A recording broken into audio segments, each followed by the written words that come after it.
Well, joining us now from Johannesburg, Lebo Diseko. He's a gender activist and works for the Commission for Gender Equality in South Africa. Great to have you with us. You've done a lot of work around this with young men, older men as well.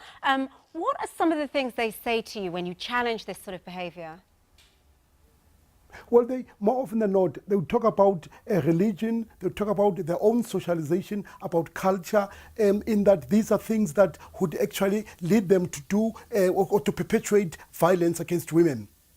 I mean, I suppose the thing is, I feel as if I've been hearing conversations about this for decades, being women speaking out saying that it's wrong, campaigns saying that it is wrong. What will it take to shift these attitudes towards women?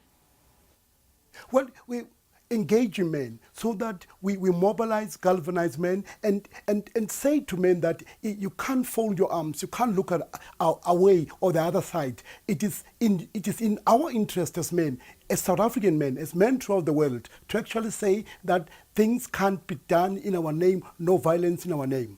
So do social media campaigns like the Me Too campaign actually help change men's opinions, or is it more about highlighting what's happened to women?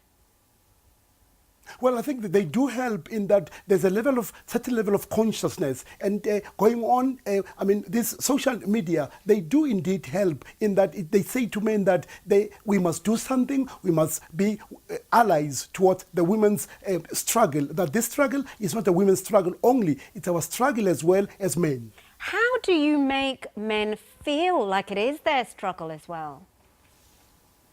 Well, by ensuring that violence is not in our DNA as men. No man is born violent. Violence is the learned behavior, and we can unlearn violence by actually showing them that as men we have material interest in ensuring that we create a society free of violence, a society that embraces justice, because men have daughters, men have got boys, and ideally we would not want to raise our boys in an environment which is toxic towards themselves and to women. Do you think that there's enough sort of societal consequence for this sort of behaviour?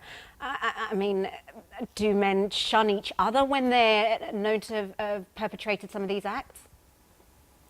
Well, not that enough. I mean, there's a lot of work that needs that all of us needs to do, because you still play golf, we still have these sexist jokes, we collude, we condone, we connive with men until and unless as men we say that you can't be part of us, it can't happen in our name. Until that point, we would then go a long way towards saying that violence can't define who we are as South African men.